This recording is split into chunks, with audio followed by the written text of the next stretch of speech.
noon here in Lagos, Nigeria, and Lunchtime Politics begins right now.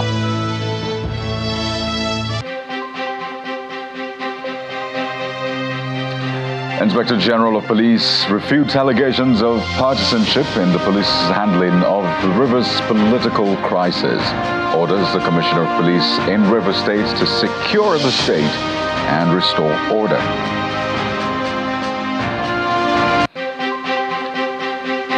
River State Governor Siminalayi Fubara asks his predecessor, the Minister of the FCT, Wike, to let go of any grip he desires to have over River State and allow peace, as he adds that he can't win all fights.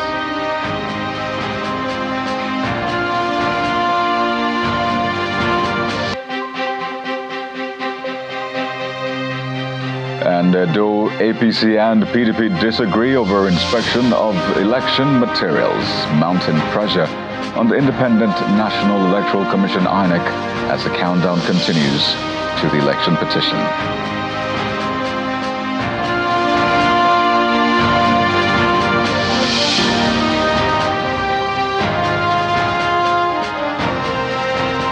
We'll begin with the political crisis in River State. The newly elected chairman of Ikwere local government area has taken over the council secretariat in Isiokpo.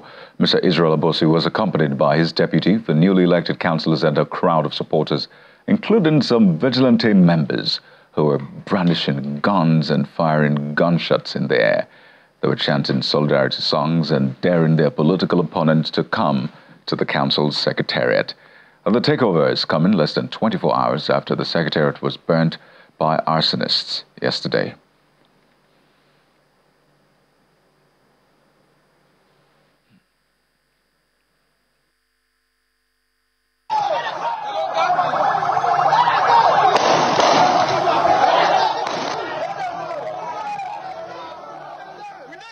And the police has been telling its own side of the story following the withdrawal of its personnel from the 23 local government councils in River State. The force says it acted in accordance with the laws of the land, saying the force is completely neutral. The force PRO describes as a misinformation statement circulating in the media space with regards to actions of the men of the force, particularly with regards to the just concluded River State local government elections. The force debunks the public perception that it is partisan and reaffirms its neutrality in the political affairs of River State and the country in general. Explains that it was served with an order, that's the police, of injunction by the Federal High Court made on July the 19th, barring the police from participating in the LG election, deeming it unlawful. The police spokesperson then adds that the IGP has ordered the Commissioner of Police to rise to the occasion and restore law and order. Take a listen. IGP commends personnel, security agencies for successful conduct, professionalism. As he commiserates with families of Kano officers who died in an accident, the Inspector General of Police of the Federal Republic of Nigeria, IGP Olukayode Adeoluegbetukun, PhD, NPF, has commended the Nigerian Police Force personnel and other security agencies for their exceptional professional conduct during the recently concluded Edo State governorship elections. The peaceful conduct of the governorship election serves as a testament to the dedication and hard work of the security forces. The IGP specifically expresses appreciation for the exemplary display of discipline and neutrality exhibited by security personnel throughout the election period. Their commitment to maintaining law and order, ensuring public safety, and protecting the democratic process is truly commendable. In the same vein, the IGP also salutes the courage, maturity, and resilience of the good people of Edo State for their orderliness and exhibition of democratic values during the polls, urging them to remain calm, law-abiding, and vigilant even as the electoral process has been peacefully concluded. The Inspector General of Police, IGP Kayode Adeoluegbetukun, assures members of the public of steadfastness in the commitment of the Nigerian police force to ensuring the safety and security of the people of Nigeria. The IGP has therefore directed tactical squads and intelligence contingents to remain in the state to continue to fortify security measures until further notice. This proactive measure aims to maintain stability and public safety throughout Edo State. All arrested persons for electoral offences will be prosecuted by the Independent National Electoral Commission, INEC, while those arrested for other criminal offences will be arraigned before the court on completion of investigations. The Nigerian Police Force reaffirms its unwavering commitment to protecting democracy and ensuring the integrity of the electoral process in Nigeria. We will continue to strive for excellence in our duties, upholding the principles of fairness, justice, and accountability. In another development, the Inspector General of Police commiserates with the Kano State Command, families and friends of the 5 policemen who lost their lives in a ghastly motor accident on Tuesday at Kalfi village in Kura local government area of Kano State along Zaria-Kano Expressway, while returning to Kano after the Edo State election duties. The IGP prays for the repose of their souls. Amen. Thank you, and enjoy the rest of your day.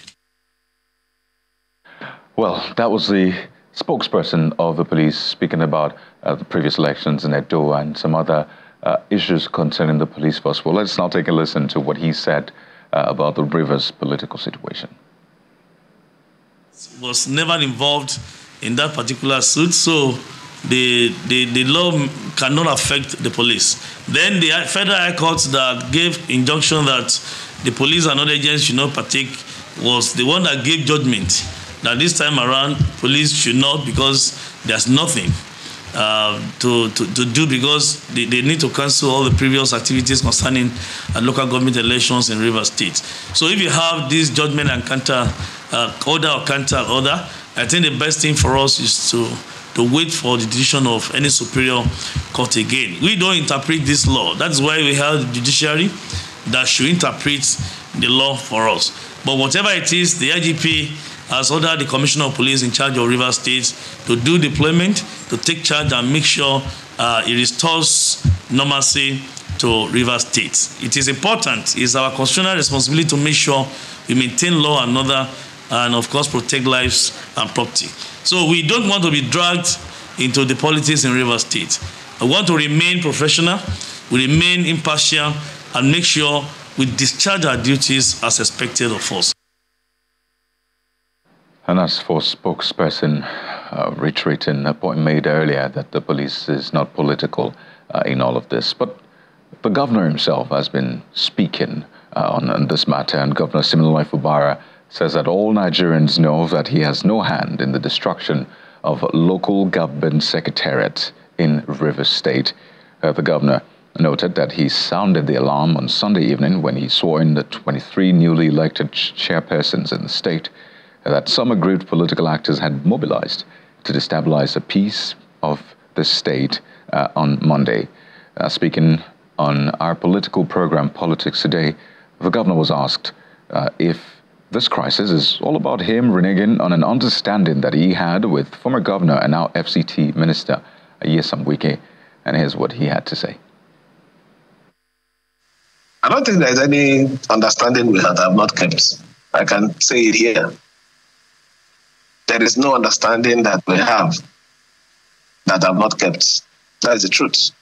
Like I said, I honestly would not want to discuss those issues. What I'm appealing is everyone should shield their sword. Even to the minister, Mayoga, there is no need to destroy these states. You once ruled these states. The state was the envy of every other state. Another person is there now. What you need is to give the support. After 4 years, or who knows, 8 years, I will also leave, another person will take over. That should be the spirit. When it comes to election period, you can fight and do whatever. But now it's time for governance. We need all the support. We're here complaining that Nigeria have a problem, reduction in our oil production. We're trying to improve our production stage, and we are here. This is the heart of where the problem is. We have the problem in Emowa, we have the problem in Degema. We are trying to manage it, and we're now adding in-house issues. These are in-house issues that ought not to be out. Can you tell us, if you see Governor Wike right now, what would you be telling him? I'll tell him that there's going to be a point where he needs to let go. We need peace in the states. You don't necessarily need to win all the fights. At times, you just let go. It's sake of the good people of the state and the love that he has always professed for the state. We need to secure the state. We don't need to burn down the states. Fubara will leave tomorrow. Who knows who is going to come? Maybe through him, maybe through a person. But we need to keep the state intact. Oh, there you have the governor of River State, Siminalayi Fubara, telling his side of the story. But let's get more sides to this. There are lots of moving parts in the political situation in River State. We've heard from the PDP, even the APP, which has come into play now by virtue of this crisis. But what about the APC? We're joined on the program by Mr. Wabiye Idonibeyobu, who's the Director of Media and Strategic Communications for APC in the 2023 gubernatorial election. You're welcome to Lunchtime Politics. Thank you, Kaide. So, as I said earlier on, we've heard from the PDP, even though the PDP is split. So there's the Governor Fubara PDP, there's the State Assembly PDP, and there's the APP, which is an offshoot of the PDP because most of the councillors moved from the PDP to the APP. But I wonder what the APC has to say about all of this political situation. Yes, you may have one councillorship position in the just concluded local government election, but what side is the APC on? Are you on the side of the people, on the side of Governor Fubara, on the side of FCT Minister? Where exactly do you play in all of this? Okay, thanks for the question, Kaide. I would like us to look at this from a broader perspective. River State politics is really complicated, like you have said. There's the PDP, there's the half of a PDP. We still have the same issues in the APC. So I'd like us to have this conversation from a more neutral point of view, because I can't speak for the APC. I'm not the publicity secretary for the APC. But my part of the party has stood by the local government elections, and I think they participated in local government elections. But I think we should have this conversation from a more neutral point of view, because if we focus on the parties, we won't move anywhere. Well, the parties are the ones calling the shots, right? The parties are the ones fielding the candidates. The parties are the ones responsible for what we're seeing right now. And that's why I referenced the PDP, yes, they are. the and APP, even the APC as well. Go ahead. Sorry to butt in, but that is actually part of the problem. The political parties or the politicians in a state like River State just add up to like 5% of Rivers people.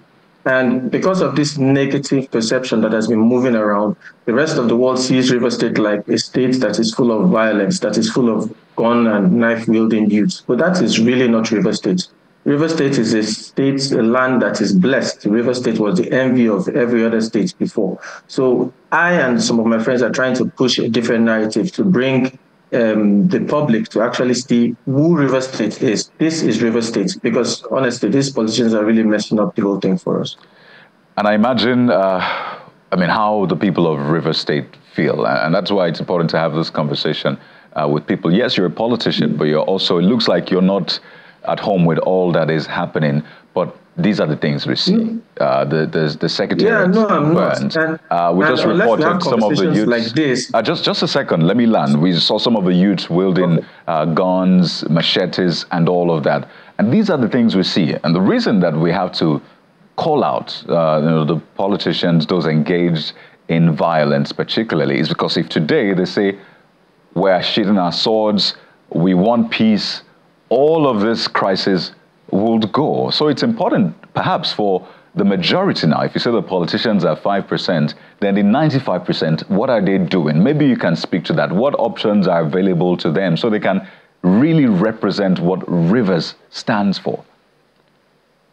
Yeah, because of hunger and a couple of other factors, the other population are very limited in what they can do. But I give a typical example. In Lagos State in 2018, leading up to the 2019 elections, the then Governor Ambode had an issue with his predecessor. It wasn't all over the news. They gradually settled their issues, whether it went his way or it didn't go his way. But Lagos was still moving forward. Lagos was achieving so many things within that period. But River State, no, just a small quarrel between a man and another man, and the whole state is going down in flames. And it's pathetic. Number one reason why these kind of things happen is because most of us that are enlightened and exposed shy away from the responsibility of getting involved in politics. A couple of months ago, I was in a similar interview in in a sister station, and the other person on the line was a then caretaker committee chairman. And I was trying to fight for the River State, the new River State, how the world should see River State. And all my friend or my brother was concerned with was I was not at that time I was in Dallas. And all he was concerned with was that I was not on ground. I don't have the capacity. I can't mobilize. And that's not the kind of mindset, and those are not kind of conversations we are supposed to be having at this point in time. River State is blessed. Burna Boy, the Grammy Award winner, is from River State. Agbani Derego, Miss World, is from River State. That is River State. River State is not what you're seeing on TV, the videos that you're showing the rest of the world now on chance. That is not River State. That is just 5% of what River State stands. And that is just politicians playing their gimmicks. So I call on the rest of the River State youths, River State stakeholders to get involved in this conversation. When it's time for politics, contest, get involved in elections, because if we leave that vacuum, then you have vagabonds and people that don't have anything to do will get involved, and they now become the local government chairman, they now become the councillors, they now become the governors and the rest. And when you have those kind of people in government, this is what you see. Well, now that you're on ground, as the other man had said in that conversation, I'm sure you've now felt all of these issues, and I doubt you didn't feel it before, whether or not you are on ground in that sense. But let's be more practical and equip people with what they need, because 95% is more than 5%, right? But it looks like the 5% is getting all of the things done negatively and giving River State all of that perception across board. So I want you to speak to what should be done now, because the next cycle of election is in years to come, right? And I doubt that we want this thing to linger for that long. So who do you expect to be stepping up now and saying enough is enough with this particular spate of crisis? It has been on for months now, since last year. Would it be the elders in the state? Would it be the traditional rulers? I know some might ask the president to come in yet again, but he had tried that and we see where we are right now. So who would you be calling on to say, please, let us step in and fix this right now? As difficult as this may sound, the only person that I feel that can really make an impact and solve this problem is the current governor, because he is the governor. Whether you call in stakeholders or elders and the rest, all of them have their own bias. They're either on either side of the divide. But the governor is the only governor of the state. And I think he's getting too distracted. Yes, there's the crisis, there's the local government election. I came back because I had to participate in the local government election, whether it's legal or not. I advise people to come and vote. So if at the end of the day, the court says it's not valid, no problem. But if the court says it's valid and you didn't take part in that exercise, then there would not be a problem because you've been disenfranchised. But the governor needs to move from politics and start focusing on governance. Unless you can split it 50-50%, you can focus on politics from 12 midnight to 6 a.m., but you really need to divert a little more time to governance. There's healthcare, there's tourism, there's education. Do a couple of more things and let the people know what you're doing. Then you will notice that the distraction will shift a little bit from this politics and all this drama that's happening around the whole place to the real things that matter, which is governance. Right. I'd like you to speak to something you raised. What position did you run for? I imagine the local government? No, I didn't run for any position. I just participated in the election. I was the director of strategic communications in the Toyiko campaign in the last elections. I was also part of the Icho Youth Council, the IYC. All these things I do. Some people ask, why do you get involved in these things? Because I've handled projects from Dubai to Rwanda, around the world, and people will be surprised that you come back and get involved in something as little as IYC. And I tell them that if you don't get involved in these things, yes, like I was the IYC National Treasurer a couple of years ago. I also contested to be the president of IYC.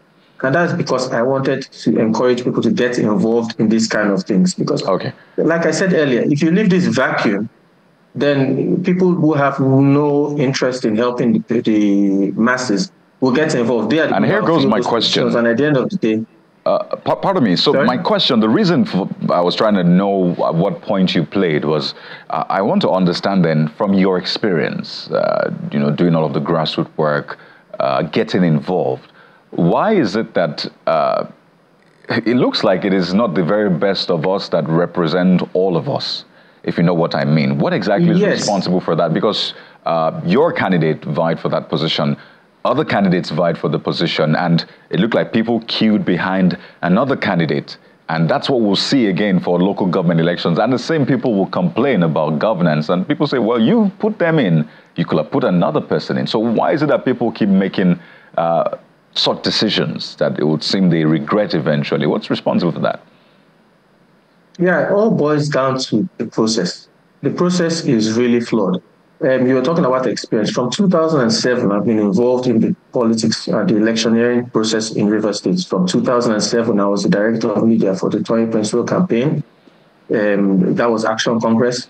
2000 and the next election, Labour Party, I was the head of publicity for it. So I've been in opposition all these years. And one constant is that the wrong people get in power because the process is flawed. Now, the recruitment process that you were talking about, if you find out, the politicians are not interested in people with intellect. Most politicians are not interested in people with intellect, most people that know what to tell them, know what to do. They're interested in people who can carry guns, people who can cut their brothers and sisters with machetes. And they see that because at the end of the day, those are the things that win elections. Nobody's interested in going for debates. Nobody's interested in sharing and dissecting policies. All they're interested in is hijacking of results, writing of results, and announcing of results. And the only people that can achieve that are the youths who don't have nothing else to do but shoot guns. So that is the, let's say, foundation of the problem. Until politicians realize that, okay, if you're thinking of your children, if you're thinking of making a better state for your children, then you need to start recruiting the right set of people. Right. Let's wind down on this. The APC, back to the elephant in the room. Is the APC still existent in Rivers State? If it is, to what extent? How much of influence do you command in Rivers State? Because so far, it would seem the APC has been relegated, not even to the opposition now, right? It's now like maybe third or fourth. That's if you split the PDP into two. Then there's the APP. There's even the AA, right? So where does the APC come in all of this? Are you still relevant? Yeah, the APC is very, very relevant. The APC is the party ruling the country, so you can't take it away. The APC is very relevant. No, but politics. Like let's talk local politics now. We're coming back to the state.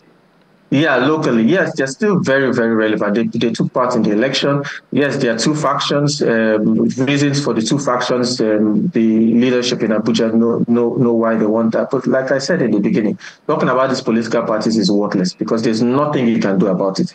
They are valuable. They are this thing because in the constitution there has to be an APC. So APC exists until the party winds down. The party still exists, and in the states they have a voice. They have followers. That is one thing that you need to know. APP doesn't have any followers. Okay, yes, they might have a couple of hundreds of people that answer APP members, but compared to APC, you cannot compare. The PDP too, okay, has a couple of people supporting them, but it really means nothing. These parties are just like umbrellas covering you from the rain. They have no substance. But yes, I'm an APC member because you need to be a member of a political party to be involved in the system. I'm an APC member, and I believe that the APC in Rivers State, under the chairmanship of Emeka Bike, are standing strong. Mr. Wabie Idoniboyobo, thank you for your time. Wish the people of Rivers the very best, and we hope that the right representation is what we begin to see now, not all of this political crisis. Thank you for your time on the show. Thank you, Katie. Thank you very much. And the People's Democratic Party, PDP, and the All Progressives Congress, APC, in Edo State carried on with their differences, this time at the INEC office, as both parties visited with different motives. While the PDP says INEC has denied access to inspect BVAS machines used in the September 21st governorship election, the APC says it is protecting the electoral umpire from alleged attack by the PDP. We came here today in furtherance of our attempt to get materials to flesh up our petition, pursuant to a court order we received on the 29th of September 2024. Now, when we got here today, we were not able to get audience with the rep, but we were able to see the head of legal, who told us that they were preparing a schedule for our inspection. We have not been able to inspect today. We have not been able to have access to our BVAS machines to conduct interrogation of SIM with our team. So where we are right now is that we are told that whenever a schedule is ready, we'll be contacted by INEC. Time expires on Saturday for us to file this petition. Today is Monday. I don't think I need to say more. All the great Edo youths that come from every local government to ensure that there is peace in this place. And we are going to ensure the security. You are listening to me? Yes. We will not allow Obaseki to invade this place. This place, this state, God has spoken. The people have spoken that the next governor of Edo State is distinguished Senator Monday Upewolo. I'm an as the deputy governor of Edo State. I know INEC have announced, and the mandate given to us will be sworn in on the 12th of next month. Join us to ensure that there is peace and stability in Edo State. All we want is peace. Obaseki cannot bring violence into our state. Is that not what you agreed on? Yeah! Is that not what you agreed on? Yeah! Yes, sir. We are love and abiding citizens of Federal Republic of Nigeria. And there you have it. You've been served. Thank you for watching. I'm Kayode Okikiolu, Stay with Channels Television for all of your political stories and much more. Goodbye.